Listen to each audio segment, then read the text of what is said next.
The Oregon wilderness stretched endlessly around Sarah Chen as her contractions grew stronger, her water breaking 3 weeks early on a dirt trail miles from civilization.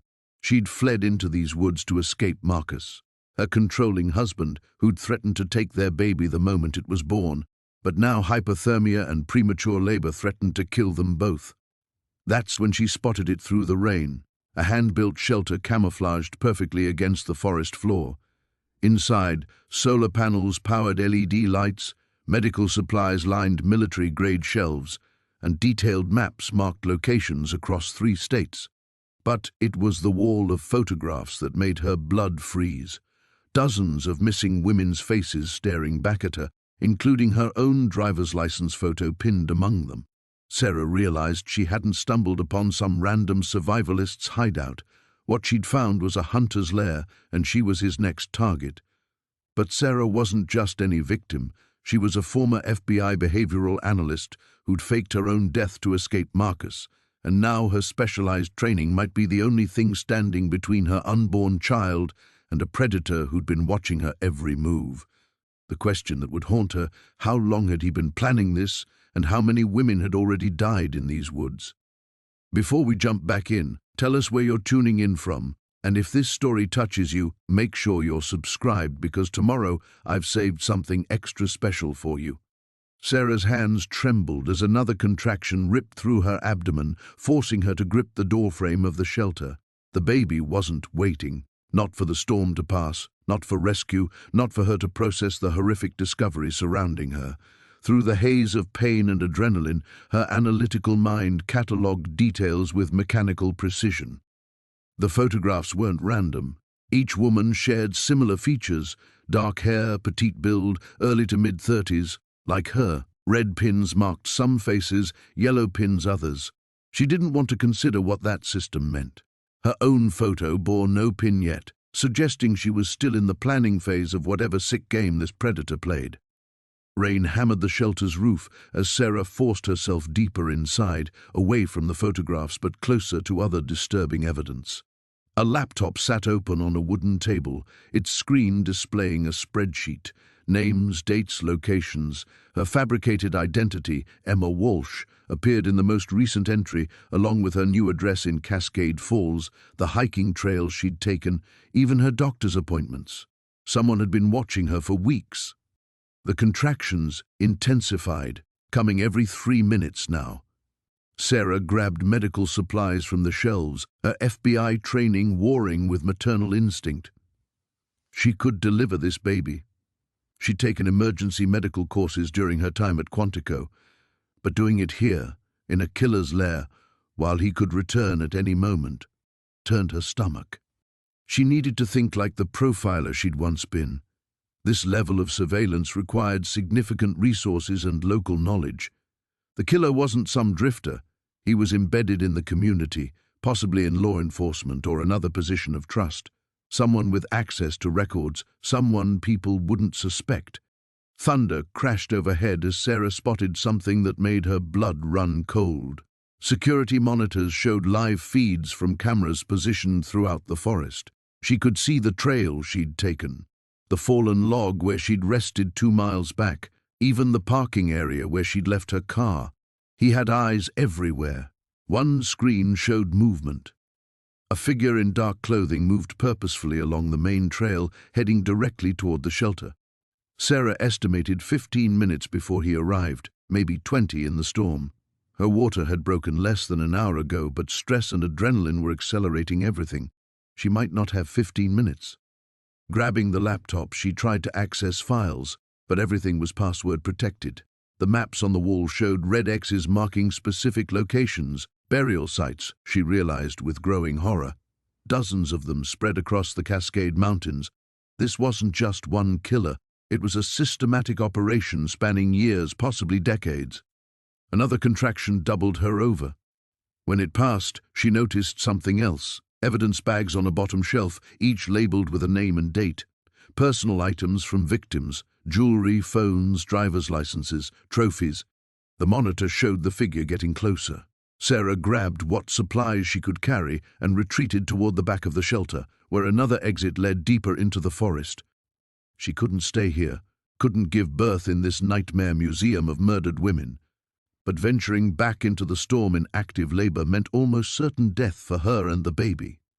Sarah Chen had spent 5 years analyzing the minds of predators, understanding their patterns, their motivations. Now she faced the ultimate test, using that knowledge to survive long enough to stop this monster and save her unborn child. But first, she had to make it through the night alive. The approaching footsteps grew louder as another contraction began, and Sarah realized her nightmare was just beginning.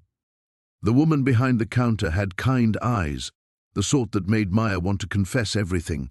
The bruises hidden beneath her sleeves, the phone she'd thrown into the river 20 miles back, the way she'd waited until Derek's snores echoed through their bedroom before slipping out like a ghost.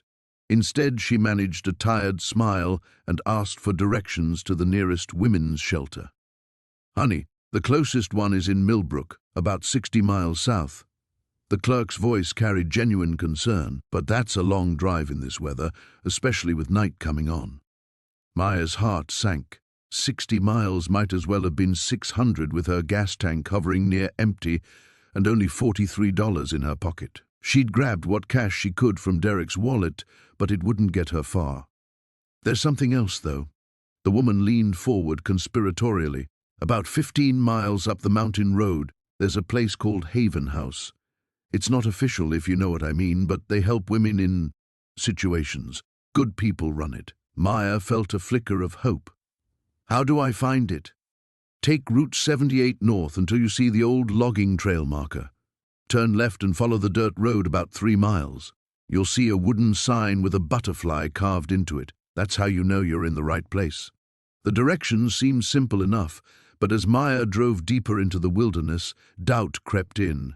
The temperature had dropped, and her breath fogged the windshield despite the heater running at full blast. The road narrowed with each mile, flanked by towering pines that blocked out what little daylight remained. She almost missed the butterfly sign.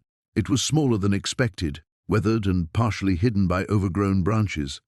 The dirt road beyond looked barely wide enough for her compact car, but she'd come too far to turn back now. The path wound through dense forest, climbing steadily. Maya's headlights cut through gathering darkness, illuminating glimpses of moss-covered trees and the occasional pair of glowing animal eyes. She tried to ignore the way her hands trembled on the steering wheel, telling herself it was just the cold and exhaustion, not fear. When the building finally appeared, relief flooded through her. Haven House sat in a small clearing, a rustic 2-story structure that looked like it had been carved from the forest itself. Warm light spilled from windows and smoke curled from a stone chimney. It looked exactly like the sanctuary she'd been praying for. Maya parked near the front steps and sat for a moment, gathering her courage. Through the windows she could see movement, shadowy figures that suggested other women had found refuge here. The thought comforted her as she grabbed her single duffel bag and approached the heavy wooden door. Her knock echoed louder than expected in the mountain stillness. Footsteps approached from inside, and she heard the scrape of multiple locks being undone. The door opened to reveal a woman in her 50s, with graying hair pulled back in a practical bun. She wore a thick cardigan and had the efficient demeanor of someone accustomed to crisis management. "You must be looking for help," the woman said without preamble. Her voice was warm but carried an undertone Maya couldn't quite identify. "I'm Eleanor. Come in from the cold." The interior was exactly what Maya had hoped for. Rough-hewn beams, comfortable furniture arranged around a crackling fireplace, and the smell of something hearty cooking in what she assumed was the kitchen. Everything spoke of safety and refuge from the storms of life. "I was told you help women who need a place to stay," Maya said, setting down her bag. "I can pay something, not much, but—" "Money isn't necessary," Eleanor interrupted gently. "We're here to help. What's your name, dear?" "Maya." She hesitated, then added, "Maya Chen." Something flickered across Eleanor's face. Surprise, maybe recognition, but it passed so quickly Maya wondered if she'd imagined it. "Well, Maya, you've had a long journey. Let's get you settled. Are you hungry?" Maya's stomach chose that moment to growl audibly, reminding her she hadn't eaten since morning. Starving, actually. Dinner's almost ready. But first, let me show you where you'll be staying. Eleanor led her toward a staircase. We have several residents right now, all lovely women. You'll meet them soon enough. As they climbed the stairs, Maya noticed photographs lining the walls, dozens of women of various ages and ethnicities, all smiling at the camera. Some held certificates or diplomas, others posed with families or at graduation ceremonies. Success stories, Eleanor explained, following her gaze. Women who've moved on to build new lives. It's what we're all about here, fresh starts and new beginnings. Maya nodded, but something nagged at her about the photos. Maybe it was the way they were all perfectly arranged, or how similar the smiles looked, but she couldn't shake the feeling that she was missing something important. Eleanor stopped at a door halfway down the hall. Here's your room. Rest up, and we'll talk more tomorrow about your situation and how we can help. The morning brought no relief from her unease. Sarah had barely slept, jolted awake every few hours by phantom sounds that dissolved into silence when she strained to listen. The photographs hidden beneath her mattress seemed to burn through the thin fabric, demanding attention she wasn't ready to give. She dressed quietly and slipped from her room, hoping to find Martha in the kitchen. The common area stood empty, breakfast remnants scattered across tables as if the other women had fled mid-meal. Sarah's stomach clenched, not from hunger, but from the wrongness that permeated this place like a toxic fog. You're up early. Sarah spun toward the voice. A woman in her 30s stood in the doorway, auburn hair pulled back severely, revealing a face marked by old bruises that had faded to yellow-green shadows. She wore the same shapeless clothes as everyone else here, but her posture radiated an authority the others lacked. I'm Diana, the woman said, stepping closer. Martha asked me to show you around today. Where is Martha? Handling business. Diana's smile never reached her eyes. She runs this place almost single-handedly. We're lucky to have her protection. The word protection landed wrong, carrying implications Sarah couldn't quite grasp. She followed Diana through a door she hadn't noticed before, into a corridor lined with more rooms than seemed possible given the building's exterior dimensions. How many women stay here? Sarah asked. It varies. Some move on quickly. Others— Diana paused at a window, gazing out at the dense forest beyond. Others find it harder to leave. They passed a laundry room where two women worked in complete silence, feeding sheets through ancient-looking machines. Neither looked up as Diana and Sarah walked by, their movements mechanical, almost trance-like. They seemed tired, Sarah observed. We all work hard here. Everyone contributes. Diana's tone carried a warning wrapped in false pleasantry. Martha believes in keeping busy hands and minds occupied. It helps with the healing. The corridor branched into another hallway, this one darker, with doors that looked different, heavier with deadbolts facing the wrong direction. Sarah's baby shifted restlessly, and she pressed a protective hand to her belly. What's down there? Storage. Nothing interesting. Diana turned abruptly, herding Sarah back toward the main building. Let me show you the workshop. The workshop occupied a large room filled with craft supplies and half-finished projects. Women sat at tables, weaving baskets and assembling what looked like small electronic devices. The work appeared intricate, requiring focus that explained their intense concentration. We sell these to support the shelter, Diana explained. The baskets go to local markets. The other items, well, they have specialized buyers. Sarah picked up one of the electronic devices, recognizing it as some sort of tracking equipment. Professional grade, expensive. What are these for? Diana smoothly plucked it from Sarah's hands. Wildlife research. There's a university program that studies migration patterns. The lie came easily, practiced. Martha has many connections in the community. A commotion outside drew their attention. Through the window, Sarah watched Martha emerge from the tree line with two men Sarah didn't recognize. One carried what appeared to be surveying equipment, while the other held a folder thick with documents. Martha gestured animatedly toward different sections of the forest, her demeanor professional, businesslike. "Who are those men?" Diana's grip tightened on Sarah's arm. "Probably park rangers. We coordinate with them regularly about safety protocols." But something in Martha's body language suggested this was no routine check-in. The conversation appeared heated, urgent. Money changed hands, too much for a simple permit fee. "I should rest," Sarah said suddenly, desperate to escape Diana's watchful presence. "The baby's been active today." Of course, Diana's concern seemed genuine for the first time. "But Sarah, Martha has rules about wandering the grounds alone. It's for your safety. The forest can be dangerous, especially for someone in your condition." Back in her room, Sarah's hands trembled as she retrieved the photographs from their hiding place. She studied each image carefully, noting details she'd missed before. The timestamps showed they'd been taken over several months, but the settings looked identical, the same room, the same angle, as if the camera had been fixed in position. One photo showed a partial view through a doorway, revealing what looked like the heavy doors she'd seen in the restricted corridor. Another captured a woman's reflection in a mirror, and Sarah's blood chilled as she recognized the auburn hair and sharp features. Diana. But Diana wore different clothes in the reflection, not the shelter uniform but expensive business attire. Her posture was confident, predatory. Sarah's phone, which had shown no signal since her arrival, suddenly buzzed with a single bar of reception. The text message that appeared made her heart stop. "Stop looking or join them. Your choice. M." The phone's screen went dark immediately after, signal vanished as if it had never existed. Outside her window, Martha stood at the forest's edge, looking directly at Sarah's room with a smile that promised consequences for curiosity. The photographs scattered from Sarah's shaking hands, and she realized she stumbled into something far more sophisticated than a simple shelter. The question now wasn't whether she could escape, it was whether they'd let her try.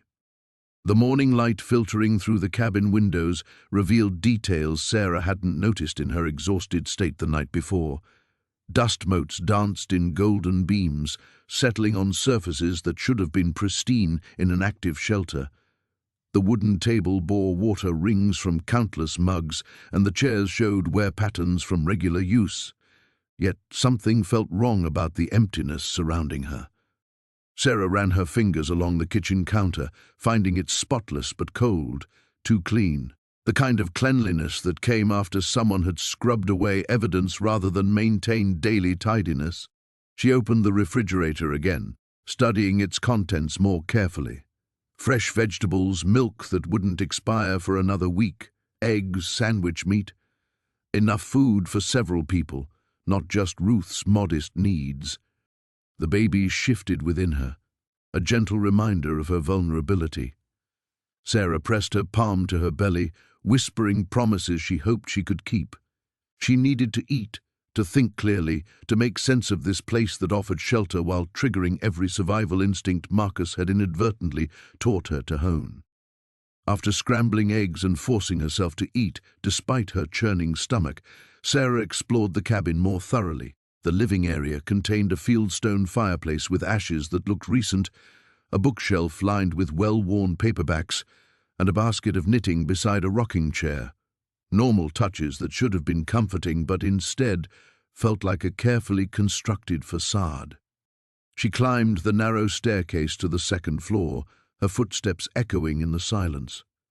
3 bedrooms branched off a small hallway, each containing simple furnishings, a bed, a dresser, a chair. The first 2 rooms felt sterile, their beds made with military precision, their surfaces bare. But the third room told a different story. A faded purple scarf hung from the dresser mirror. A paperback novel lay open on the nightstand, its pages yellowed with age. In the closet, Sarah found women's clothes in various sizes, hanging beside empty hangers, as if someone had hastily packed and left. Her fingers traced the fabric of a blue sweater, and she noticed the sleeves were stretched, pulled out of shape as if someone had been grabbed while wearing it. Sarah's heart hammered as she backed out of the room. She wanted to believe there was an innocent explanation, that former residents had simply moved on to permanent housing, new lives, fresh starts. But the abandoned quality of their belongings suggested something else entirely. Downstairs, she searched for Ruth's personal items, anything that might explain the woman's connection to this place. In a small office tucked behind the kitchen, Sarah found filing cabinets filled with intake forms, photocopied identification documents, and detailed notes about women who had sought refuge here. The paperwork painted a picture of desperation, women fleeing violence, seeking anonymity, grateful for any safe harbor. But the dates troubled her. The most recent forms were from over 2 months ago, yet Ruth had claimed the shelter was actively helping women. Sarah flipped through dozens of files, noting patterns that made her skin crawl.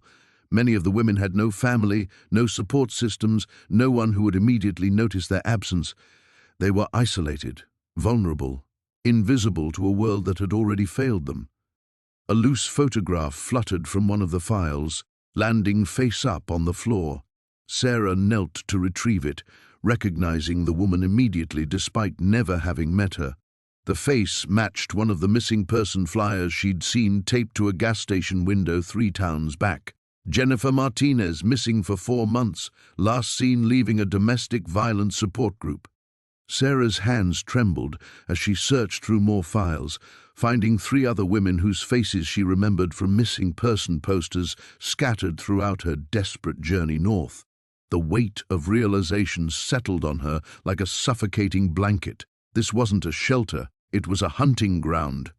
The sound of a vehicle approaching sent panic shooting through her veins. Sarah shoved the files back into place and raced to the window, peering through the curtains at a pickup truck emerging from the tree line. Ruth sat in the passenger seat beside a man Sarah didn't recognize, their heads bent in conversation that looked anything but casual. Sarah ran upstairs, grabbing her backpack and checking that her few belongings were ready for another escape. She couldn't go out the front door, they'd see her immediately. The back of the cabin faced deeper woods, offering cover if she could reach the trees before they entered the house. As she descended the stairs, she heard doors slamming outside, followed by Ruth's voice calling her name with false cheerfulness. Sarah slipped through the kitchen to the back door, her heart pounding so loudly she was certain they'd hear it. She turned the handle slowly, wincing at its soft click, and stepped onto a small porch that creaked under her weight. The woods were 20 yards away, 20 yards between her current position and potential safety. Sarah took a deep breath, thinking of the baby depending on her courage, and stepped off the porch into the unknown once again. The generator's hum ceased abruptly at 9:30, plunging the shelter into darkness. Sarah's heart hammered against her ribs as she pressed herself against the cold concrete wall, listening to the silence that felt more threatening than any sound. Through the barred windows, she could see nothing but an impenetrable wall of black. "Power's on a timer," Ruth called from somewhere in the darkness, her voice eerily calm. "Helps us conserve fuel. You'll get used to it." Sarah fumbled for the flashlight she'd noticed earlier on the nightstand, her fingers trembling as they found the switch. The weak beam illuminated only a small circle around her, making the shadows seem to press closer. She heard the other women moving about their routines, the rustle of bedding, whispered conversations that died too quickly. "Ruth?" Sarah's voice cracked slightly. "Can I ask you something?" Footsteps approached, and Ruth's weathered face appeared at the edge of the flashlight's glow. "What is it, honey? How long have you been here?" A pause stretched between them, filled only by the settling sounds of the old building. "Time moves different here," Ruth finally said. "Days blend together when you're safe. Why count them?" But Sarah had been counting. The milk in the refrigerator had an expiration date from 2 weeks ago, yet it was still fresh. The newspapers she'd glimpsed were all from the same month, though she couldn't determine which year. And Ruth's answer felt rehearsed, like dialogue from a play she'd performed too many times. "I need to use the bathroom," Sarah said, struggling to her feet.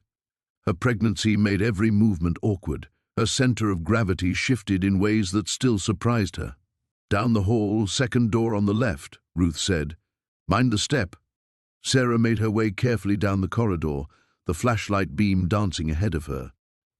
The bathroom was small but clean, with industrial fixtures that looked decades old. As she washed her hands in the rust-stained sink, she noticed something odd about the mirror.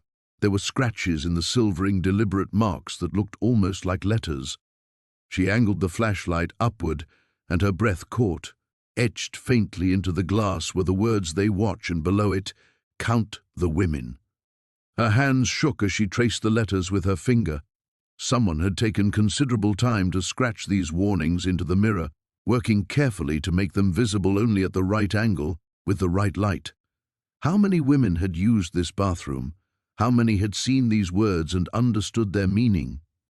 On her way back to the dormitory, Sarah counted doors. 7 rooms total, including the bathroom and Ruth's office. The building was larger than it appeared from the outside, with corridors that seemed to extend further than the structure should allow. She paused at a door she hadn't noticed before, one that stood slightly ajar. Through the gap, she could see stairs leading downward into complete darkness. The air that drifted up carried a strange smell, antiseptic mixed with something organic and unpleasant. Sarah's hand moved instinctively to her belly, protecting her unborn child from whatever lay below. "Sarah?" Ruth's voice made her jump. The older woman had approached silently, her feet making no sound on the concrete floor. "Everything all right?" "I got turned around," Sarah lied, backing away from the mysterious door. "This place is bigger than it looks." Ruth smiled, but her eyes remained cold. Old mining buildings are like that, built to maximize space underground. Lots of history in these mountains. She moved past Sarah and firmly closed the door, then tested the handle twice to ensure it was secure. Best to stick to the main areas. Some parts of the building aren't safe. Back in the dormitory, Sarah lay on the narrow cot and listened to the breathing patterns of the other women. One by one, they fell into sleep so deep it seemed unnatural. In the distance, she could hear sounds that didn't belong. Machinery running somewhere below their feet, voices speaking in hushed tones, the occasional slam of a heavy door. She thought about the message in the mirror and began counting silently. 8 women in the dormitory, including herself, but throughout the day she'd glimpsed others. A shadow passing by a window, a figure disappearing around a corner, voices from rooms that were supposed to be empty. How many women were really here, and where were the ones she'd seen but hadn't met? The baby kicked sharply, as if responding to her fear. Sarah placed both hands on her belly and tried to calm her racing thoughts. Tomorrow she would explore more carefully. She would find answers to the questions that multiplied with each passing hour. Outside, something howled in the darkness. Not quite wolf, not quite human. The sound echoed off the mountains and seemed to go on forever, a warning cry that made Sarah pull the thin blanket over her head and pray for morning to come quickly. But even through the fabric, she could hear Ruth moving about the dormitory, her footsteps too deliberate, too watchful for someone who should have been sleeping. The morning sun filtered through the cabin's grimy windows, casting long shadows across the floor where Elena had spent another sleepless night. Her back ached from the lumpy couch, but it was nothing compared to the knot of dread that had taken permanent residence in her stomach. She pressed her hand against her belly, feeling the subtle flutter that reminded her she wasn't just running for herself anymore. The photographs lay scattered across the coffee table where she'd left them, each face staring up at her with eyes that seemed to plead for justice. 23 women, 23 lives reduced to surveillance photos and clinical notes. Elena picked up the nearest one, a blonde woman with kind eyes and laugh lines around her mouth. According to the handwritten notes on the back, her name was Sarah Chen, aged 28, arrived March 15th, departed March 22nd. Departed. Such a sanitized word for what Elena was beginning to suspect had really happened. A sound outside made her freeze. Footsteps on gravel, deliberate and measured. Elena's heart hammered against her ribs as she quickly gathered the photographs, shoving them back into the manila envelope. The footsteps grew closer, accompanied by the low murmur of voices. Moving as quietly as her pregnant body would allow, Elena crept to the window and peered through a gap in the curtains. Two men stood near the main building, their backs to her. One was tall with greying hair, wearing what looked like a park ranger's uniform. The other was shorter, stockier, dressed in civilian clothes, but carrying himself with military precision. "Need to be more careful about screening," the ranger was saying, his voice carrying across the quiet morning air. "We can't afford another situation like Portland." "That wasn't our fault," the other man replied tersely. "She got spooked before we could properly assess her." Elena's blood turned to ice water. They were talking about women, about screening them, about situations that went wrong. "Margaret thinks this new one might be different," the ranger continued. "Pregnant, desperate, running from an abusive situation. Perfect psychological profile for what we need." The pieces clicked together with sickening clarity. Elena wasn't a refugee who had stumbled upon a shelter. She was prey who had walked directly into the spider's web. Margaret hadn't been offering sanctuary out of kindness. She'd been evaluating Elena like livestock. Fighting waves of nausea that had nothing to do with pregnancy, Elena backed away from the window. She needed to leave, now. But as she turned toward the cabin's rear exit, she caught sight of something that made her stomach drop even further. A van was parked behind the main building, partially hidden by trees. Its rear doors stood open, revealing what looked like medical equipment inside. Clean white surfaces gleamed in the shadows, and Elena could make out the distinctive shape of an examination table. The conversation outside continued, the men's voices growing more animated. "The buyers are getting impatient," the shorter man was saying. "They've been waiting months for the right candidate. Young, healthy, carrying a child." "I know what they want, David," the ranger interrupted sharply. "But we have to be smart about this. One mistake and everything we've built here falls apart." Elena's legs nearly gave out. Buyers.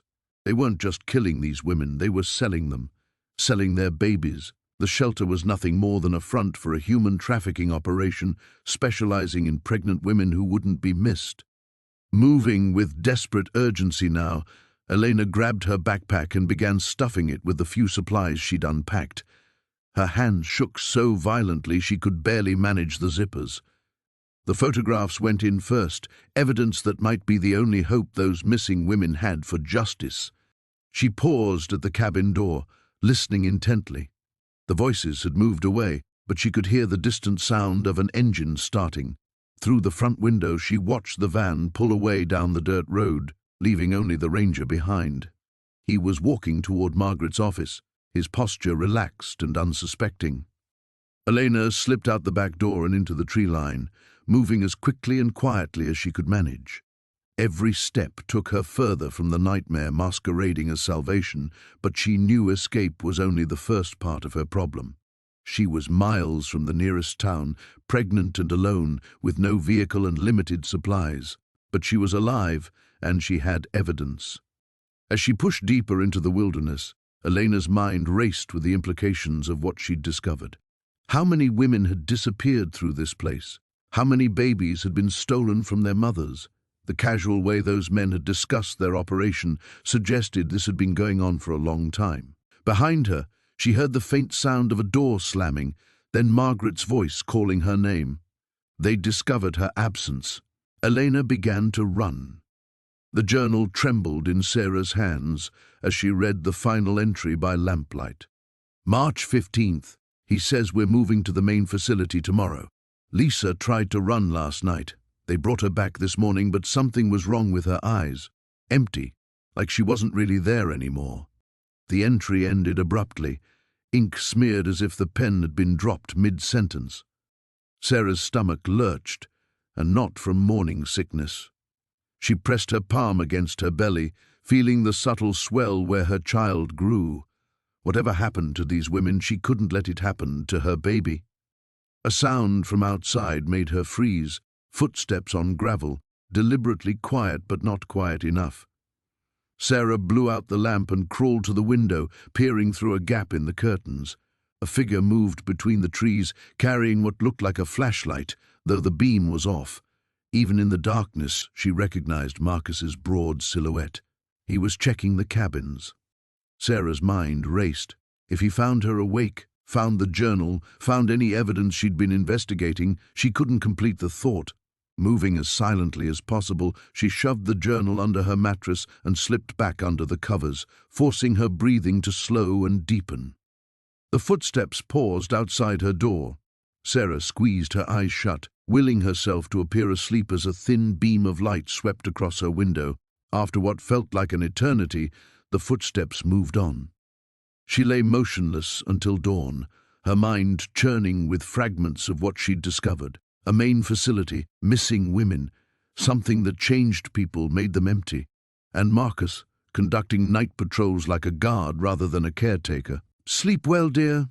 Eleanor asked, setting a plate of eggs in front of her. Like a baby, Sarah lied, managing a smile. "Wonderful. Marcus mentioned you might be ready for the next phase soon." Sarah's fork stopped halfway to her mouth. "Next phase? Oh, don't worry about it now," Eleanor waved dismissively. "Just focus on getting stronger. You've been through so much." The eggs turned to ash in Sarah's mouth. She nodded and kept eating, but her appetite had vanished. Around her, the other women chatted quietly about mundane things, the weather, their crafts projects, how much better they felt. But now Sarah noticed what she'd missed before, the subtle sameness in their expressions, the way their eyes didn't quite focus when they laughed, the mechanical quality of their movements, like Lisa, after they brought her back. Empty. After breakfast, Sarah excused herself for a walk. Instead of heading toward the woods, she circled around behind the main building. If there was a main facility, there might be clues about where it was located. The building's rear was utilitarian compared to its welcoming front. Concrete loading dock, industrial-sized trash bins, and a small parking area she hadn't seen before. 2 black SUVs sat beside Marcus's pickup truck, their windows tinted dark, license plates from different states, not the kind of vehicle she'd expect at a wilderness shelter. Sarah crept closer, staying low behind the dumpster. Through a grimy window she could see into what looked like an office. Maps covered one wall, marked with red pins and connected by string like something from a crime investigation. A whiteboard displayed columns of names and dates, too far away to read clearly. Finding everything you need? Sarah spun around, her heart hammering. Marcus stood 10 feet away, his expression unreadable. She hadn't heard him approach. The fresh air helps with the nausea," she stammered. "Of course it does." His smile didn't reach his eyes. "Though this isn't really the scenic route. Why don't I walk you back to the front?" It wasn't a suggestion. Marcus moved closer, and Sarah caught a glimpse of something clipped to his belt. Not keys or a radio, but what looked like a syringe in a small leather case. "Actually, I think I'll head back to my cabin," Sarah said, stepping sideways toward the tree line. "Still feeling a bit queasy. I'll escort you. Make sure you get there safely." The word escort sent chills down her spine. Sarah forced another smile. "That's really not necessary. I insist." Marcus's hand moved casually to his belt. "We take the safety of our guests very seriously here." Sarah's muscles tensed, ready to run, when Eleanor's voice called from the building's front entrance. "Marcus, phone call for you. It's important." For just a moment, his attention shifted. Sarah seized the opportunity, backing quickly toward the trees. "I'll find my own way, thanks." She turned and walked rapidly into the woods, every step measured to avoid appearing panicked while putting distance between herself and Marcus. Behind her, she heard him curse softly before his footsteps headed back toward the building. Sarah's hands trembled as she folded the photographs back into their hiding place beneath the loose floorboard. The faces of those missing women burned in her memory, young, hopeful faces that had trusted someone who ultimately betrayed them. She pressed her palms against her swollen belly, feeling the baby's restless movements as if sensing her distress. The shelter felt different now, charged with an undercurrent of menace she couldn't ignore. Every shadow seemed deeper, every creak of the old wooden structure more ominous. She had to get out, but where could she go? Marcus was still hunting her, and now she'd stumbled into something potentially worse. A sound outside made her freeze. the distant rumble of an engine approaching through the forest. Sarah's blood turned to ice. No one should know about this place. Eleanor had made that clear. Moving as quietly as her pregnant body would allow, Sarah crept to the window and peered through a gap in the curtains. Through the trees, she caught glimpses of headlights cutting through the dusk. The vehicle was still far enough away that she couldn't make out the type, but it was definitely heading toward the shelter. Her mind raced through possibilities. Marcus couldn't have found her here, could he? Or was this someone else entirely, someone connected to those photographs hidden beneath the floor? The engine sound grew closer, and Sarah made a desperate decision. She couldn't risk being trapped inside. Grabbing the small backpack she'd kept ready since her first night here, she slipped out the shelter's back door and into the darkening forest. The undergrowth caught at her clothes as she moved as quickly and quietly as possible away from the building. Her pregnancy made stealth nearly impossible, but adrenaline drove her forward. Behind her, she heard the vehicle come to a stop, doors slamming, voices carrying on the evening air.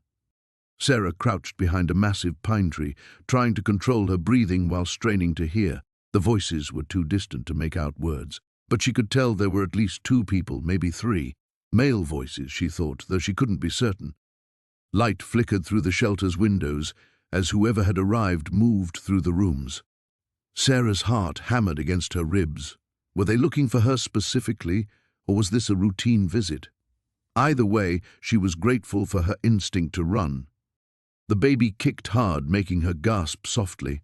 She placed a protective hand over the movement, whispering a silent prayer. Whatever happened, she had to keep her child safe. That meant staying hidden until these visitors left, then getting as far away from this place as possible. Minutes stretched like hours as she remained motionless behind the tree. The forest around her came alive with nocturnal sounds. Owls calling, small creatures rustling through dead leaves, the distant howl of what might have been a coyote. Each sound made her jump, her nerves stretched to breaking point. The lights in the shelter went out, but Sarah didn't hear the vehicle start up again. Her stomach clenched with a new fear. Were they staying the night? Or worse, were they now searching the surrounding area? A beam of flashlight swept through the trees not far from her position, and Sarah pressed herself closer to the trunk of the pine. The rough bark scraped against her cheek as she tried to make herself invisible. The light passed by without stopping, but she could hear footsteps moving through the forest, deliberately searching. She was definitely here. A man's voice drifted through the darkness, close enough now for her to make out the words. Food's still warm in the kitchen. Sarah's blood froze. They were looking for her specifically. Eleanor said she might be trouble, another voice replied. Should have handled this differently from the start. Eleanor, the woman who had been so kind, so helpful. Sarah felt sick as the betrayal hit her. How naive she'd been to trust a stranger, to believe in the sanctuary she'd thought she'd found. The searchers were moving away now, their voices fading as they headed in the opposite direction. Sarah remained frozen in place, afraid to move, afraid to breathe too loudly. The night air was growing cold, and she shivered in her thin jacket.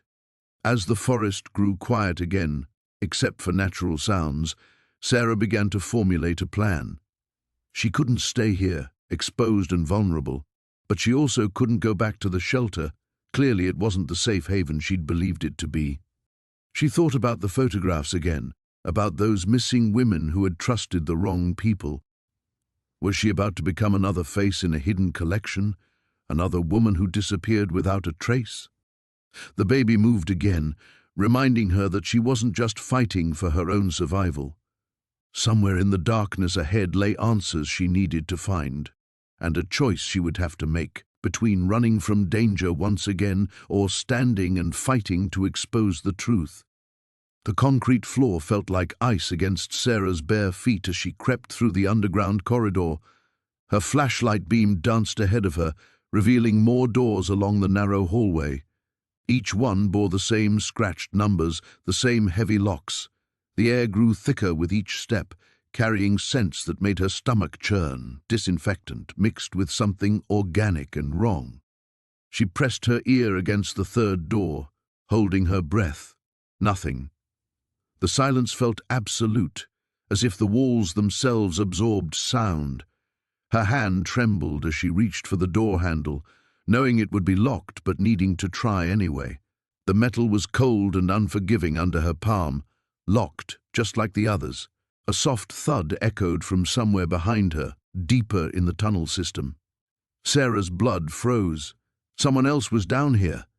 She clicked off her flashlight and pressed herself against the wall, her pregnant belly making the position awkward. The baby stirred restlessly, as if sensing her fear. Another sound, footsteps, deliberate and measured, getting closer. Light began to filter around the corner she'd come from, growing stronger.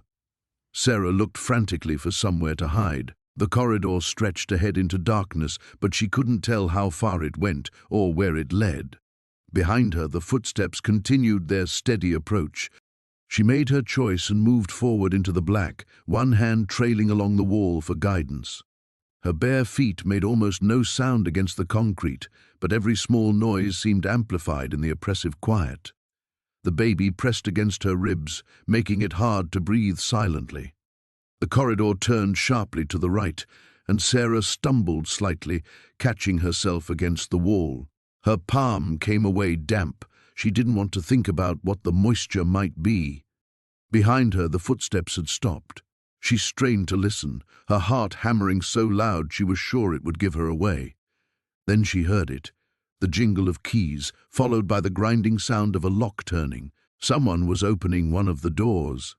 Sarah forced herself to keep moving, even as part of her wanted to go back and see who was down here, to confront whatever was happening. But survival instincts won out. She had to think about the baby now. The tunnel opened into a larger space. Sarah risked turning on her flashlight for just a second, keeping her hand partially over the lens to dim the beam. What she saw made her legs nearly give out. She was in some kind of storage room, but not for supplies. Metal tables lined the walls, their surfaces stained dark. Instruments hung from hooks, medical tools, but wrong somehow, modified. On one table lay clothing neatly folded. A woman's sweater, jeans, underwear, personal items that someone had worn, lived in. Sarah recognized the sweater. She'd seen it in one of the photographs upstairs. The beam of her flashlight caught something else. A clipboard hanging from the wall. Her hands shook as she lifted it, scanning the pages. Names, dates, physical descriptions, all women, all with notes about their conditions, their suitability. Her own name wasn't there yet, but there was a blank entry at the bottom, waiting to be filled. The sound of the door closing echoed from the corridor behind her, followed by the footsteps resuming their path. Coming her way. Sarah stuffed the clipboard under her shirt and looked for another exit. There, a door marked with a faded emergency exit sign. She tried the handle and nearly sobbed with relief when it turned.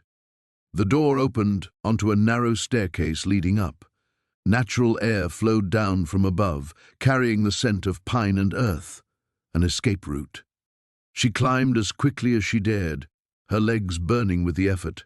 The stairs seemed to go on forever, and with each step she expected to hear pursuit from below. But the only sounds were her own labored breathing and the distant whisper of wind. Finally, she reached the top. Another door, this one with multiple locks but opened from the inside. She turned the deadbolts and pushed. Cool night air hit her face like a blessing. She was outside, somewhere on the far side of the compound. Trees surrounded a small clearing, and through them she could see lights from the main building in the distance. Sarah pulled out the clipboard and held it close to her chest. Evidence. Proof of what was happening here. But she needed more than names on a list. She needed to understand the full scope of what Martha and whoever else was involved were doing. The baby kicked hard, as if urging her to run, to get as far away as possible. But Sarah looked back at the innocent-seeming building where other women might still be sleeping, unaware of what lurked beneath their feet. She thought of David, of the bruises he'd left on her arms, the fear he'd planted in her heart. That had been evil enough, but this was something else entirely. Sarah made her way back toward the building, keeping to the shadows, The evidence clutched against her belly where new life grew. She had a choice to make. The photograph trembled in Sarah's hands as she stared at the face that could have been her own reflection. Same dark hair, same angular cheekbones, same haunted eyes that spoke of desperate flight from something unspeakable. But this woman was dead, and Sarah was very much alive, for now. She forced herself to look at the other photos scattered across Elena's desk. 12 women in total, each bearing an uncanny resemblance to Sarah herself. All had arrived at the shelter pregnant, all had been fleeing abusive relationships, and all had simply vanished without explanation according to the meticulous notes Elena kept in her hidden files. The sound of footsteps in the hallway sent Sarah's heart hammering against her ribs. She quickly gathered the photographs and documents, shoving them into the manila folder before sliding it back into the filing cabinet. Her fingers fumbled with the lock mechanism just as the footsteps paused outside the office door. Sarah held her breath, pressing herself against the wall beside the window. The doorknob turned slowly, and Elena stepped inside, her usually serene expression replaced by something cold and calculating. She moved directly to the filing cabinet, her hand going to the lock with practiced efficiency. Interesting reading? Elena's voice was barely above a whisper, but it cut through the silence like a blade. Sarah's blood turned to ice. There was no point in hiding now. She stepped away from the wall, meeting Elena's gaze with as much courage as she could muster. Who are they? Elena tilted her head, studying Sarah with the detached curiosity of a scientist examining a specimen. Women who thought they could find safety here. Women who believed they could start over. She opened the filing cabinet and withdrew the folder Sarah had hastily replaced. Women who discovered that sometimes the thing you're running to is worse than what you left behind. You killed them. The accusation hung between them like a physical presence. I provided them with purpose, Elena corrected, her tone maddeningly calm. Do you know what it's like, Sarah, to watch woman after woman arrive here broken and bleeding, only to eventually return to the very men who destroyed them? The cycle never ends. They come here, they heal, they gain strength, and then they throw it all away. Sarah took a step backward, her mind racing. The door was 15 feet away, but Elena stood between her and escape. So you decided to break the cycle by murdering them? The twisted logic made Sarah's stomach lurch. You're insane. I'm practical. Elena's eyes glittered with fervent conviction. Each woman who dies here saves dozens of others. It's simple mathematics, really. One life for many lives, one sacrifice for countless salvations. Sarah's hand moved instinctively to her swollen belly, and Elena's gaze followed the gesture with predatory interest. Your baby will be especially valuable, Elena continued conversationally. There are people willing to pay extraordinary sums for healthy newborns, no questions asked. The profit from that sale alone will fund the shelter for months. The full horror of Elena's plan crystallized in Sarah's mind. Not just murder, but the sale of her unborn child to the highest bidder. She thought of Marcus's fists, his rage, his threats, and realized with bitter irony that Elena made her abusive husband look like a saint by comparison. The others trusted you, Sarah said, stalling for time while her eyes searched the room for any possible weapon or escape route. They thought you were helping them. I was helping them. I freed them from the endless cycle of abuse and self-destruction. I gave their deaths meaning. Elena raised the syringe, checking the clear liquid inside. This won't hurt, Sarah. You'll simply go to sleep, and when you wake up, you'll be somewhere else, somewhere better. Sarah knew with crystalline certainty that Elena was lying. There would be no waking up, no somewhere better. There would only be death, and her baby sold like livestock to strangers. The realization unlocked something primal inside her, a fierce maternal protectiveness that burned away her fear. She might have spent years cowering before Marcus's violence, but she would not, could not, let Elena harm her child. As Elena stepped forward with the syringe, Sarah's hand closed around a heavy glass paperweight on the nearby desk. The weight of it felt solid and reassuring in her palm, a tangible tool of resistance against the nightmare that had masqueraded as sanctuary. The time for running was over. The time for hiding had passed. If she was going to die, she would die fighting, and maybe, just maybe, she could find a way to expose Elena's crimes before it was too late. The paperweight felt surprisingly heavy as she gripped it tighter, preparing to fight for both their lives.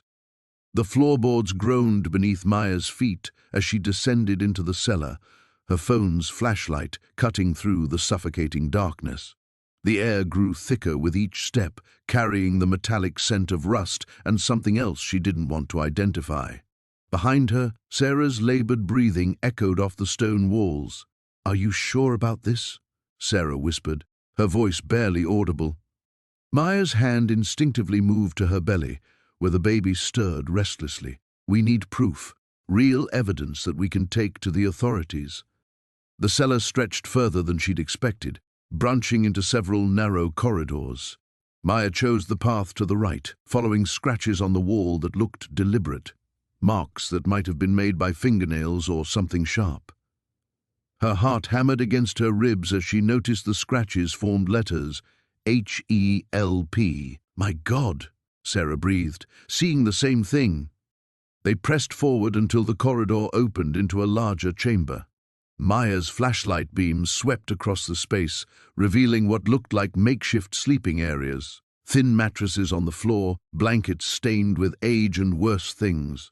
Along one wall, metal rings had been bolted into the stone, chains still attached to some of them.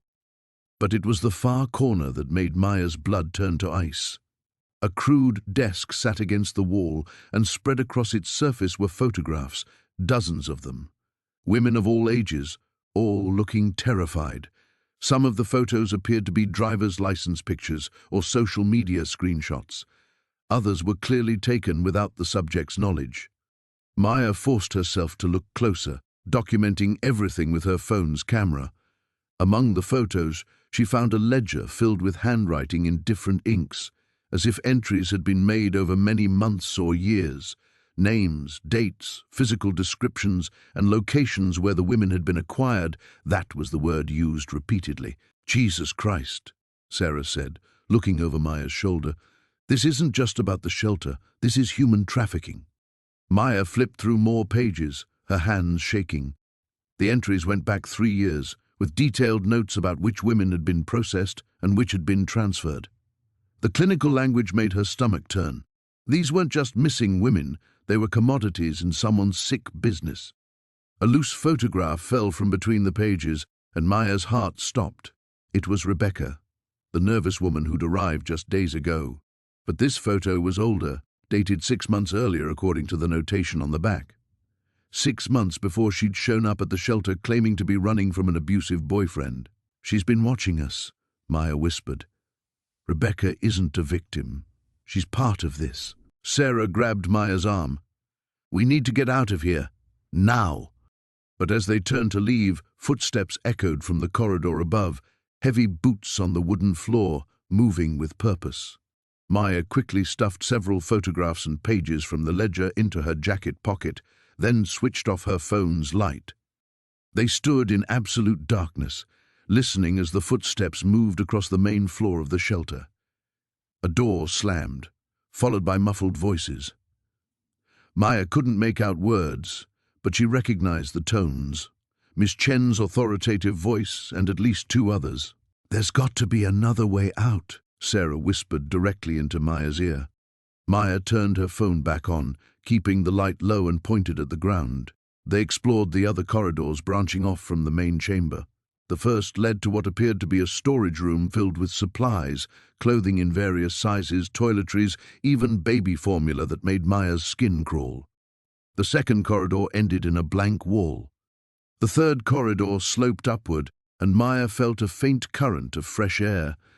They followed it until they reached a set of stone steps, leading to what looked like an exterior cellar door, the kind used for delivering coal in old houses.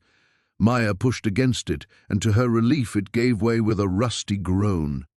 They emerged behind a thick stand of pine trees about 50 yards from the main shelter building. Through the branches, Maya could see lights on in several windows, and at least 2 vehicles parked outside that hadn't been there before. A black SUV and a panel van with no windows. They're moving women tonight, Maya realized with growing horror.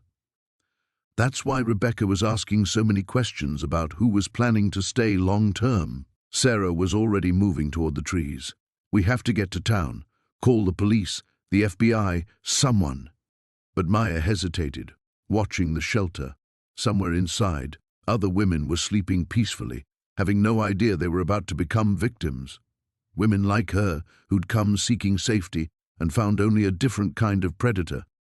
The baby kicked hard, as if sensing her distress. Maya made her decision. Running hadn't saved her from David, and running now wouldn't save the women inside. We can't just leave them, she said quietly. The scream that had shattered the night silence still echoed in Maya's ears as she pressed herself against the cold stone wall of the cellar. Above her, footsteps thundered across the floorboards, heavy boots that could only belong to Marcus and his men. They'd found the shelter. Her hands trembled as she clutched the evidence she'd gathered, photographs, documents, the journal entries that detailed years of systematic kidnapping and trafficking. 23 women, 23 lives stolen and sold, all under the guise of Eleanor's charitable sanctuary. Where is she? Marcus's voice boomed through the building, and Maya's blood turned to ice. Not just because of the rage in his tone, but because she recognized the second voice that answered. She has to be here somewhere. The car's still outside. Eleanor's cultured accent had dropped its maternal warmth, replaced by something cold and calculating. Maya's world tilted. Her husband hadn't just found her by chance. He'd known exactly where she was. Eleanor, the woman who'd offered sanctuary, who'd held her hand and promised safety, had led him right to her. The basement door creaked open above, and a shaft of light cut through the darkness. Maya squeezed deeper into the shadows behind a stack of storage boxes, her pregnant belly making stealth nearly impossible. Every breath felt too loud, every heartbeat a drum announcing her location. "Check down there," Marcus ordered. "I'll take the back rooms." Footsteps descended, deliberate and methodical. Maya bit down on her knuckle to stifle a whimper as she recognized Jake's distinctive limp. The security guard she'd trusted, who'd shown her kindness, was one of them. "I know you're down here, Maya," Jake called softly, his voice eerily gentle. "Mrs. Whitmore just wants to talk. She's worried about you and the baby." Mrs. Whitmore. Even his deference was a lie. Maya clutched the satellite phone she'd found in Eleanor's desk, praying the emergency signal she'd managed to send had gone through. But help could be hours away, and she was running out of hiding spots. The basement was smaller than she'd hoped, with only storage shelves and the old furnace for cover. A box shifted near her elbow, and Jake's flashlight beam swung toward the sound. Maya held her breath, pressing the evidence folder against her chest. If they found her now, not only would she disappear like the others, but the truth would die with her. There you are.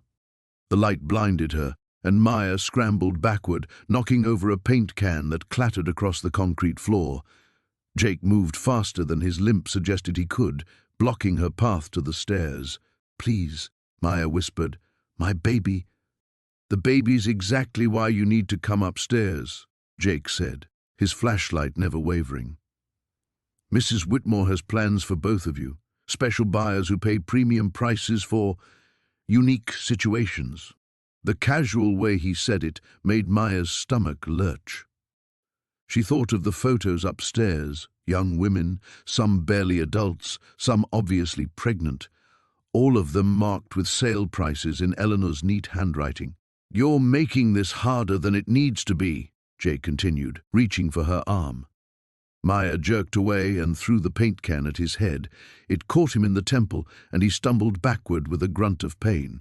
She bolted for the stairs, her heart hammering against her ribs. "Marcus!" Jake bellowed. "She's here!" Maya burst through the basement door and into chaos. Eleanor stood in the main room, no longer the gentle grandmother figure, but something predatory and sharp. She held a phone to her ear, speaking in rapid, clipped sentences about damaged goods and alternate arrangements. Marcus appeared in the hallway, and the sight of him sent terror shooting through Maya's veins. His face bore fresh scratches, probably from forcing his way through the forest, and his eyes held the familiar promise of violence. "Ah, my dear wife," he said with mock tenderness, "you've caused quite a bit of trouble." Maya backed toward the kitchen, the evidence folder still pressed against her body. "I know what you're doing here. I know about all of them. Sarah, Jennifer, the others. I have proof." Eleanor ended her call and smiled, the expression chilling in its serenity. "Proof? My dear, who do you think they'll believe?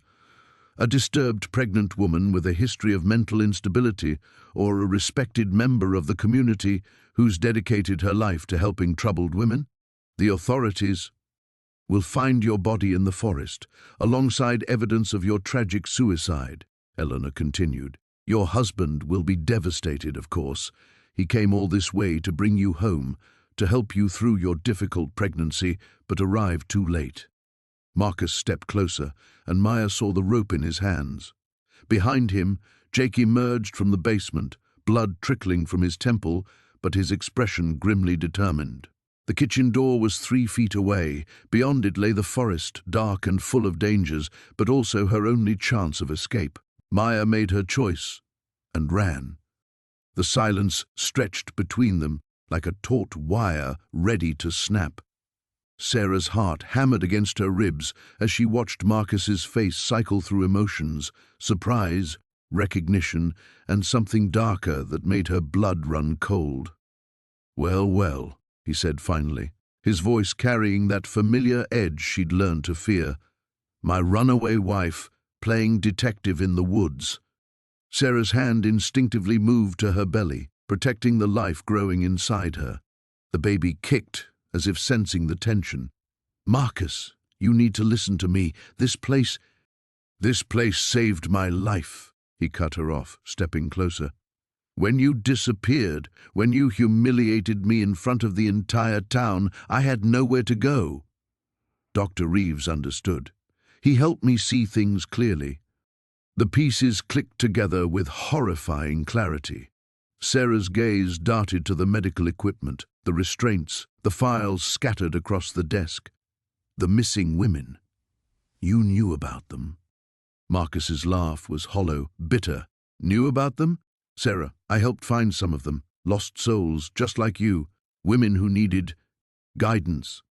Nausea rolled through her stomach.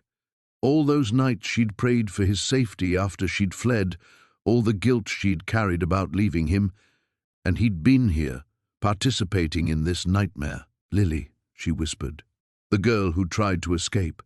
What happened to her?" Lily was troubled, delusional.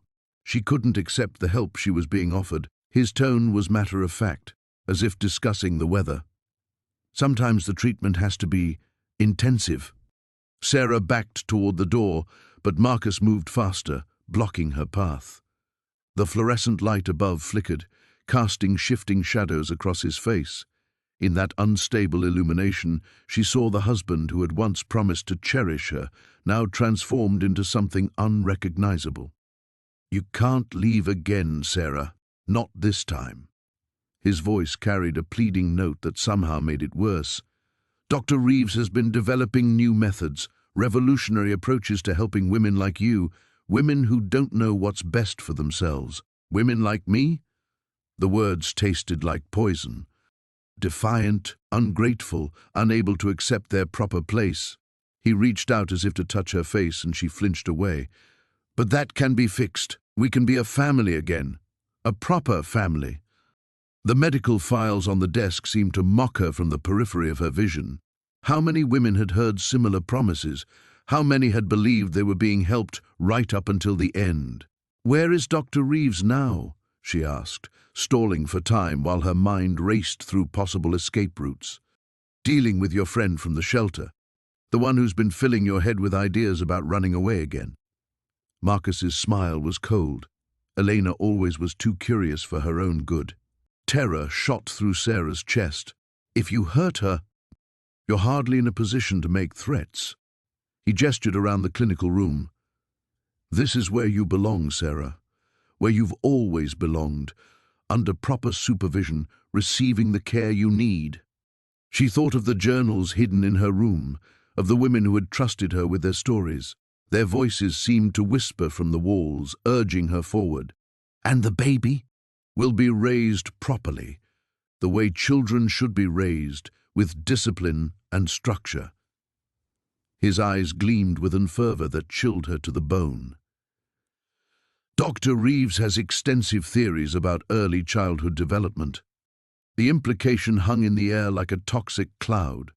Sarah felt the baby move again, more urgently this time, and a fierce protectiveness surged through her. She would not let her child become another victim of this madness. "You're sick, Marcus. You and Reeves both. We're healers. We're fixing what's broken." He moved closer, and she could smell the antiseptic scent clinging to his clothes. "Just like I'm going to fix you." The sound of footsteps echoed from the corridor outside. Marcus's head turned toward the noise, his attention fractionally divided. It was the opening Sarah had been waiting for. She lunged for the desk, her fingers closing around a heavy glass paperweight. The movement sent files scattering to the floor, and she glimpsed fragments of horror, photographs, medical charts, notes written in Reeves's precise handwriting documenting procedures that had no place in any legitimate treatment facility. "Sarah, don't be stupid." Marcus's voice carried a warning, but she was beyond caring about his threats. The door burst open, and Elena stumbled in, her clothes torn and a purple bruise blooming across her cheek. Behind her stood Dr. Reeves, his usually immaculate appearance disheveled, his eyes bright with the kind of fury that comes from having carefully laid plans disrupted. "Well," Reeves said, his cultured voice tight with control, "it seems we have a reunion on our hands. How touching." Sarah gripped the paperweight tighter, her protective instincts blazing. 3 against 2, but she and Elena were cornered with nowhere left to run. The basement door groaned as Sarah pushed it open, her flashlight cutting through the musty darkness. Her heart hammered against her ribs as she descended the wooden steps, each creak echoing like a gunshot in the silence. Behind her, Marcus followed with measured steps, his breathing steady and controlled in a way that made her skin crawl. "You really shouldn't have come down here alone," he said, his voice carrying that same gentle tone that had once comforted her. Now it felt like ice water in her veins. The basement stretched before them, larger than she'd expected. Old furniture covered in white sheets created ghostly silhouettes in the beam of her light. But it was the far corner that drew her attention, a section that looked newer, cleaner than the rest. A metal filing cabinet sat against the wall, and beside it, a desk with papers scattered across its surface. "This is where you keep track of them, isn't it?" Sarah's voice was steadier than she felt. "All the women who've come through here." Marcus stepped around her, positioning himself between Sarah and the stairs. The movement seemed casual, but Sarah caught the deliberate nature of it. Her escape route was cut off. "You're upset," he said, moving toward the desk with fluid grace. "I understand. The pregnancy, the stress, it clouds judgment, makes women see things that aren't there." Sarah's free hand instinctively moved to her belly. The baby kicked, as if sensing the danger surrounding them. "I saw the photos, Marcus, in your office. Women who looked just like me, just like Elena, just like all the others. Young, pregnant, desperate." He reached the filing cabinet and turned to face her fully. In the harsh glow of her flashlight, his features looked different, sharper, more predatory. The kind mask he'd worn for weeks was finally slipping. "You have such an active imagination," he said, pulling open the top drawer. "But then, that's what drew me to your type in the first place. The ones running from something always have the most creative minds, the most malleable spirits." Sarah took a step back, her beam of light wavering. "What did you do to them?" "I helped them," Marcus replied, withdrawing a manila folder from the drawer. "Just like I've been helping you, giving them purpose, meaning, a chance to contribute to something greater than their small, frightened lives." The folder fell open in his hands, and even from her distance, Sarah could see photographs spill out. Women's faces, some smiling, others looking frightened or confused. Some she recognized from the pictures upstairs, others were strangers. "Medical research is expensive," Marcus continued, his voice taking on a lecturing tone. "Particularly the kind that pushes boundaries. Traditional funding sources are so limiting, but pregnant women in desperate situations, they're remarkably grateful for sanctuary, and their gratitude can be quite valuable to the right buyers. Sarah's blood turned to ice. You're selling them? I'm facilitating opportunities, he corrected. Research facilities, private collectors, overseas buyers with specific interests. The beauty is in the selection process. Women who won't be missed, who've already severed ties with their old lives. You've done half the work for me. The basement seemed to shrink around Sarah as the full horror of her situation crystallized. She thought of Elena, of the fear in the young woman's eyes before she disappeared. She thought of all the women's belongings in the storage room, left behind like breadcrumbs marking a trail that led nowhere. The baby, she whispered, her hand pressing protectively against her stomach. Marcus's smile was patient, almost paternal, particularly valuable. Healthy pregnant women are in high demand for certain types of research. The pharmaceutical industry alone pays handsomely for willing test subjects. Sarah's mind raced, calculating distances and options. The stairs behind Marcus might as well have been on the moon, but there had to be another way out. Old houses like this often had multiple basement exits. You're insane, she said, taking another step backward into the shadows. I'm practical, Marcus replied, closing the folder and setting it on the desk. And I'm very good at what I do. Ask any of the women who've found peace here. You mean the ones you've killed? The ones I've freed from lives of misery and given purpose. You should be grateful, Sarah. When you first arrived, you were broken, terrified, carrying a child you weren't sure you wanted. Now you have the chance to contribute to something meaningful. Sarah's back hit something solid, another filing cabinet. Her fingers traced along its edge, searching for anything she could use as a weapon. The basement stretched to her left, disappearing into darkness that might hold salvation or more danger. I won't let you do this, she said. Marcus reached into his jacket and withdrew something that glinted in her flashlight beam. A syringe, its needle catching the light like a promise of oblivion. You don't have a choice anymore, he said, taking a step toward her. But don't worry, it won't hurt.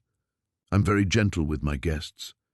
The fire crackled in the stone hearth as Sarah pressed herself against the cold wall of the hidden room, her heart hammering against her ribs. Through the narrow gap in the bookshelf, she watched Marcus pace back and forth in the main cabin, his phone pressed to his ear, his voice carried clearly through the silence. She's here somewhere. The car's still running outside. His tone was clipped, professional, not the gentle counselor voice she'd grown accustomed to over the past weeks. Check the perimeter. She couldn't have gotten far in her condition. Sarah's hand instinctively moved to her swollen belly. The baby had been restless all evening, as if sensing her mother's growing unease. Now it lay still, perhaps responding to Sarah's own forced calm as she tried to control her breathing. The beam of a flashlight swept across the cabin's interior as Marcus moved closer to the bookshelf. Sarah held her breath, pressing deeper into the shadows of the narrow space. Her fingers found the folder she'd discovered hidden behind the loose floorboard, dozens of photographs, identification cards, and handwritten notes documenting the women who had passed through this place, the women who had never left. No sign of forced entry. Marcus continued into the phone. She must have found something. Question is what, and how much she knows. The bookshelf groaned slightly as Marcus leaned against it.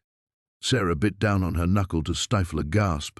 Through the gap she could see his face clearly now, cold, calculating. Gone was any pretense of warmth or concern.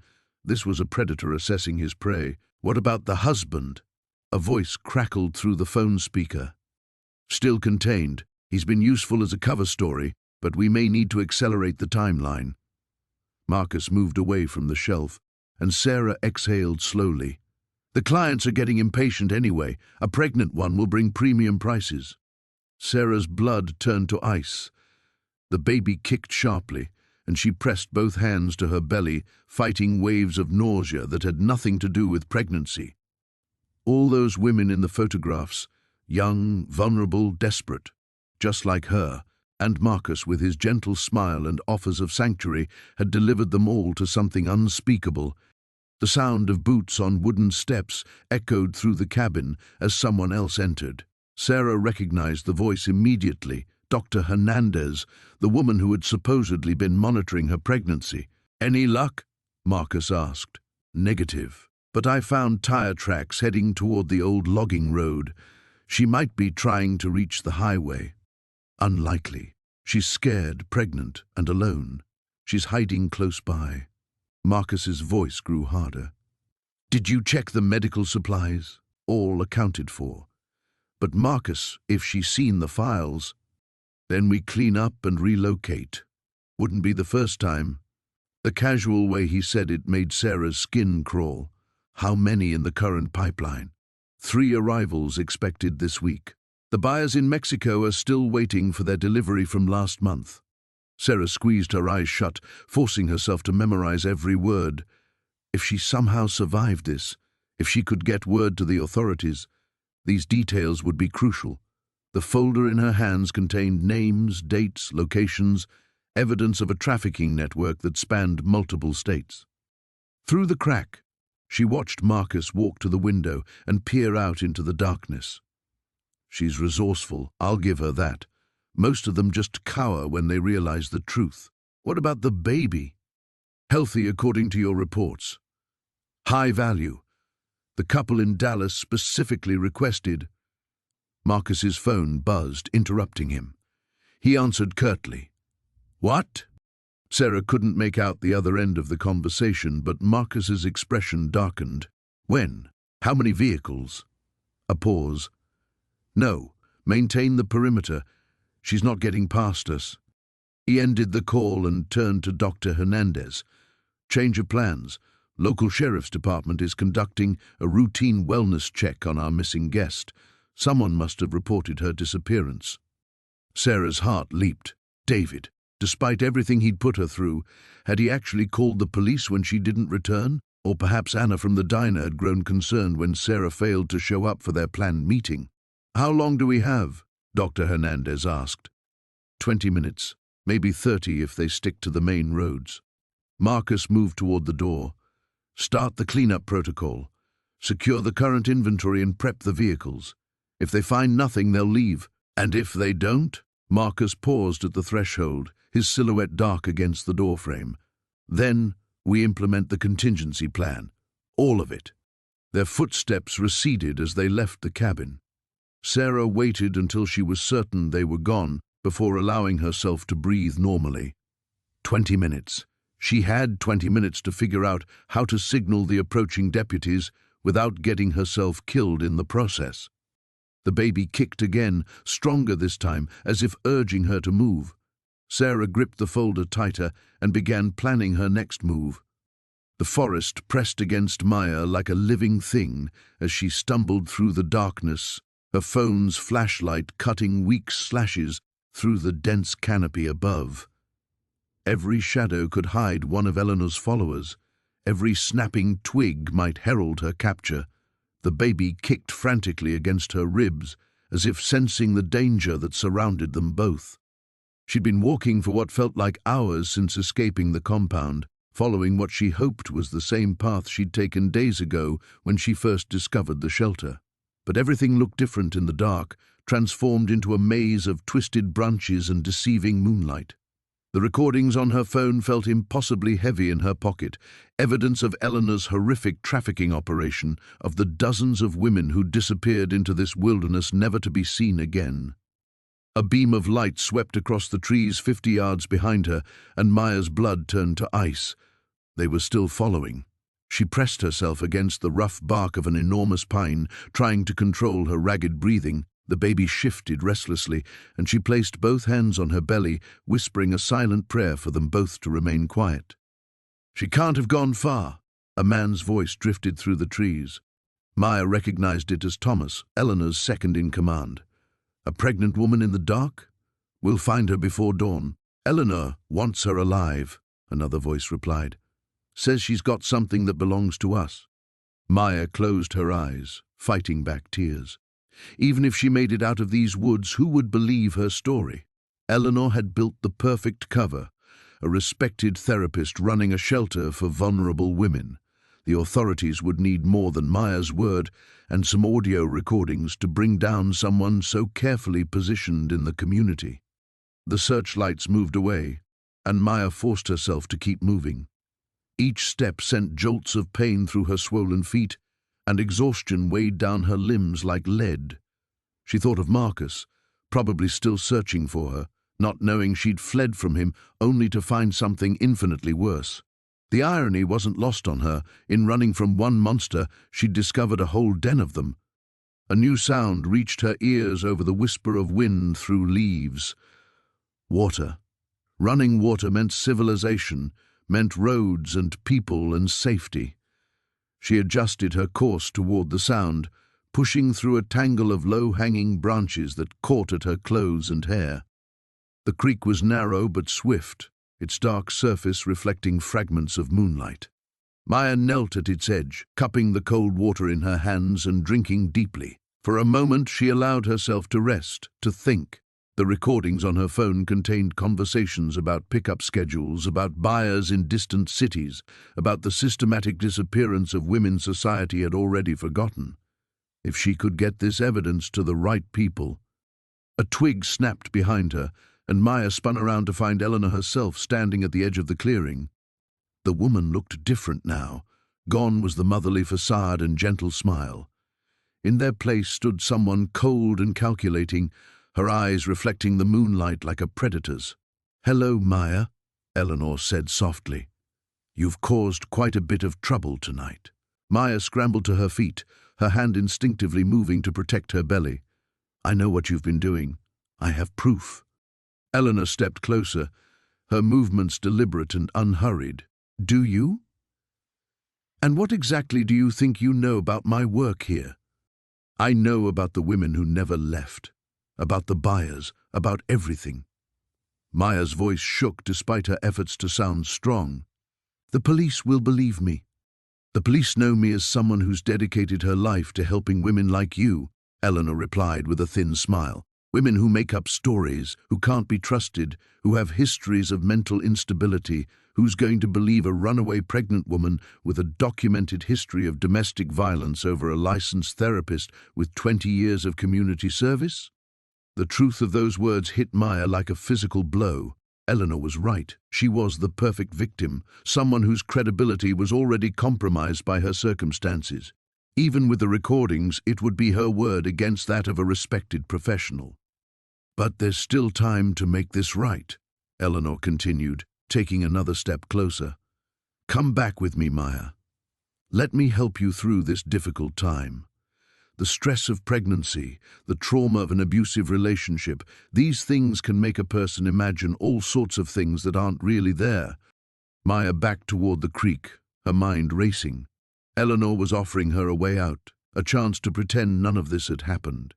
She could return to the shelter, have her baby in safety, and try to forget what she'd discovered. All she had to do was surrender the evidence and stay silent while other women continued to disappear. The baby kicked hard against her ribs, as if making its own opinion known. Maya looked into Eleanor's cold eyes and made her choice. The abandoned cabin felt like a tomb in the pre-dawn darkness. Sarah crouched behind the splintered doorframe, her heart hammering against her ribs as she watched the flashlight beams sweep across the clearing. 3 figures moved with military precision, their voices carrying on the cold mountain air. "She couldn't have gone far," Marcus called out, his tone casual despite the circumstances. "Not in her condition." Sarah's hand instinctively moved to her swollen belly. The baby had been restless all night, as if sensing the danger surrounding them. She forced herself to breathe slowly, trying to calm both their racing pulses. Detective Chen's voice crackled through the radio clipped to her jacket. "State police are 20 minutes out. I need you to stay hidden until—" Sarah quickly muted the device, pressing herself deeper into the shadows as one of the searchers approached her hiding spot. Through a gap in the rotting wood, she could see his face clearly now. It was the same man who had brought her food at the shelter, who had smiled kindly while asking about her background. The memory made her stomach turn. The beam of his flashlight swept inches from where she crouched, illuminating the dried blood on the cabin floor. evidence of what had happened to the women who came before her, women who had trusted just as she had. A twig snapped somewhere behind the cabin, and all three men immediately shifted their attention toward the sound. Sarah seized the moment, slipping out of the doorframe and into the thick underbrush. Pine needles caught in her hair as she moved as quietly as her pregnant body would allow, following the faint trail that led deeper into the wilderness. She had studied the map Chen had shown her, memorizing the location of the old logging road where backup would be waiting. But the terrain was treacherous in daylight, and now, stumbling through the darkness with only starlight to guide her, every step felt like a potential catastrophe. Behind her, she could hear Marcus coordinating the search. Fan out. Check every structure within a mile radius. She's got evidence that could destroy everything we've built here. The flash drive in Sarah's pocket seemed to burn against her leg. Hours earlier, she had watched Dr. Reeves upload the final files, medical records, financial transactions, and a detailed list of victims spanning nearly a decade. Women who had come to the shelter seeking safety and instead found something far worse. A sharp pain shot through her abdomen, and Sarah had to grip a nearby tree trunk to steady herself. The baby was definitely coming, probably sooner than the 3 weeks Dr. Reeves had estimated. She couldn't afford to be incapacitated now, not when she was so close to reaching safety. The sound of an engine rumbling to life echoed across the mountain. They were bringing in vehicles now, expanding the search grid. Sarah picked up her pace, ignoring the branches that tore at her clothes and the rocks that threatened to send her tumbling down the steep slope. As she rounded a bend in the trail, a figure stepped out from behind a massive pine tree. Sarah's scream died in her throat when she recognized Dr. Reeves, her face grim but her eyes filled with determination. "This way," the doctor whispered, taking Sarah's arm. "I know a shortcut." They moved together through the forest, Reeves leading them along paths that seemed invisible in the darkness. The older woman's medical bag bounced against her hip as she navigated the rough terrain with surprising agility. "How did you find me?" Sarah gasped, struggling to keep up. "I've been using these trails for 40 years, Reeves replied, long before Marcus and his people turned this place into their hunting ground. Another contraction gripped Sarah, stronger this time. She doubled over, biting back a cry of pain. Reeves immediately stopped, her trained hands checking Sarah's pulse and breathing. "We need to get you to a hospital," she said urgently. "This baby isn't waiting for our convenience." The sound of voices grew closer, and both women froze.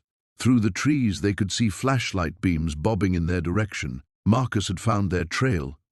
Reeves pulled a small device from her coat pocket, a GPS beacon. She pressed a button, and a tiny red light began blinking. "Chen will track this signal. No matter what happens to us, she'll find the evidence." Sarah felt a surge of fear mixed with admiration for the woman beside her.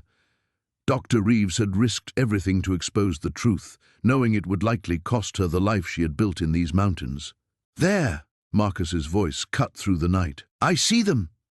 Reeves grabbed Sarah's hand, pulling her toward what looked like an impenetrable wall of undergrowth. But as they pushed through, Sarah realized it was camouflage for a narrow ravine that dropped sharply toward the valley below. "Trust me," Reeves said, and together they began their descent into the unknown darkness, racing against time and the men who would kill them both to keep their secrets buried. The sirens grew louder as Sarah pressed herself against the cold bark of the pine tree, her breath forming small clouds in the frigid morning air. Through the trees she could see the flashing lights cutting through the dawn mist, police cars, an ambulance, and what looked like FBI vehicles surrounding the compound that had masqueraded as a women's shelter for so long. She should feel relieved. The nightmare was finally over. Marcus lay unconscious in the main building, subdued by the very tranquilizer he'd used on countless women. Dr. Helena Voss was in custody, her careful facade of compassion stripped away to reveal the monster beneath. The other staff members who'd participated in the trafficking operation were being rounded up one by one. But Sarah's hand instinctively moved to her swollen belly, protecting the life growing inside her. The baby kicked as if sensing her distress, and she whispered softly, "It's okay, we're safe now." The sound of footsteps crunching through the underbrush made her tense, ready to run despite her exhaustion. But the voice that called out was gentle, familiar. "Sarah, it's Detective Morrison. You can come out now. It's over." She emerged from her hiding spot slowly, her body aching from the night's ordeal. Detective Morrison approached with careful, non-threatening movements, her badge visible on her jacket. "How did you find this place?" Sarah asked, her voice hoarse. "Your anonymous tip led us here, but we've actually been investigating disappearances in this area for months. We just couldn't locate the source until you gave us the coordinates." Morrison's eyes were kind but serious. "You're incredibly brave for what you did. Do you know how many women you've saved?" Sarah shook her head, overwhelmed by the magnitude of what she'd uncovered. The hidden basement with its sterile rooms, the medical equipment used for unspeakable purposes, the files documenting dozens of missing women. It was too much to process. "We found evidence linking this operation to trafficking rings across 3 states, Morrison continued. "Some of the women were sold. Others—" She paused, choosing her words carefully. "Others were used for different purposes. Medical experimentation, forced surrogacy. Dr. Voss had been running this for years under the guise of helping vulnerable women." The irony wasn't lost on Sarah. She'd fled one monster only to stumble into the lair of another, but unlike her situation with David, this time she'd found the strength to fight back. "What happens now?" she asked. "First, we get you medical attention. Then you'll need to give a full statement. Your testimony will be crucial in putting these people away for life." Morrison gestured toward the ambulance. "But right now, let's make sure you and your baby are okay." As they walked toward the vehicles, Sarah caught sight of David's car parked among the police cruisers. Her blood ran cold until she saw him in the back seat of a patrol car, hands cuffed behind his back. He'd found her, just as she'd feared, but his timing had worked against him for once. "He showed up about an hour ago," Morrison explained, noticing Sarah's gaze, demanding to know where his wife was, making threats. He had no idea what he'd walked into. "We'll be adding charges related to domestic abuse and stalking to his record." The sight of David restrained and powerless filled Sarah with an emotion she hadn't felt in years. Hope. For the first time since she'd married him, he couldn't hurt her. The paramedic who examined her was thorough but gentle, checking both Sarah's condition and the baby's heartbeat. "You're both doing remarkably well considering what you've been through," she said with a reassuring smile. "But I'd recommend a few days of observation at the hospital, just to be safe." As the ambulance pulled away from the compound, Sarah watched through the rear window as the place that had nearly become her tomb disappeared behind the trees. Forensic teams were already combing through the evidence, and she knew the investigation would continue for months. Her phone, recovered from the main building, buzzed with missed messages. Her sister Emma had been trying to reach her for hours, frantic with worry. Sarah typed back a simple message, "I'm safe, I'll explain everything soon." The hospital room they assigned her was small but clean, with a window overlooking a parking lot filled with ordinary cars, driven by ordinary people living ordinary lives. It was perfect. Detective Morrison visited that evening with updates on the case. "Voss is talking," she said, "trying to make a deal. She's giving us names, locations, everything. Your actions have started an avalanche that's going to bring down a much larger network than we initially realized." Sarah nodded, feeling the weight of responsibility and redemption in equal measure. She'd lost herself in the darkness of an abusive marriage, but in finding the courage to expose the truth about the shelter, she'd discovered who she truly was. The baby kicked again, stronger this time, and Sarah smiled as she felt the promise of a future finally within reach.